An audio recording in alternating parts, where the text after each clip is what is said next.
আসসালামু আলাইকুম। আমি মৌরি আক্তার রিমো স্ক্রাব ডায়েরি থেকে। আজকে আবারও আপনাদের সামনে নতুন একটি মিনি ব্লগ নিয়ে হাজির হলাম। প্রথমেই আপনারা অনেকগুলো ক্যানভাস দেখতে পাচ্ছেন।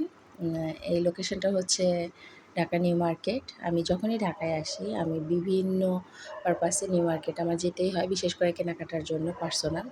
তো আমি কখনোই একা যাই না, আমি আমার কাজিনের সাথে, আমার বোনের ছেলে ও সবসময় সাথে থাকে। তো সেদিনও আমি আমার নিজের জন্যই গিয়েছিলাম, ওরা আমার সাথে ছিল।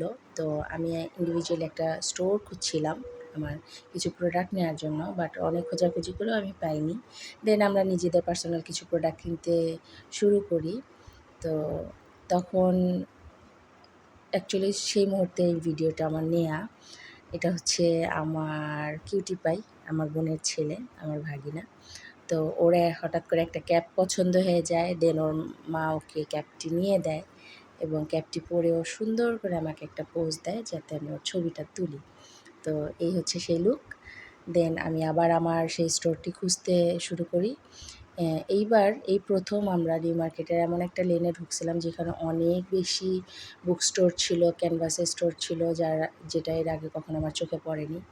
তো আমি ক্যানভাসের পেইন্টিং, টেক্সচার পেইন্টিং, এমনি ড্রয়িং এগুলো আমি অনেক বেশি পছন্দ করি। তো সেজন্য আমি ওই ওই স্টোরটাতে গিয়ে জিজ্ঞেস করছিলাম যে এই ক্যানভাসটার প্রাইস কত, এটার কত, এটা কোন কোয়ালিটির, এগুলো। তো আমি জানি যে কাউকে না জিজ্ঞেস করে আসলে ভিডিও ক্লিপ নেওয়া ঠিক না, তাই আমি দোকানদারকে জিজ্ঞেস করছিলাম। সে আমাকে বললো, হ্যাঁ, নিতে পারেন আপনি। তো সেক্ষেত্রে আমি ছোটো একটি ক্লিপ নিয়েছি। তখন আমার বোনের ছেলে উল্টো আমাকে অনেক প্রশ্ন করতেছিল যে ক্যানভাসে এগুলোতে কী করে, ওইটাতে কী করে, এটা এই কালার কেন।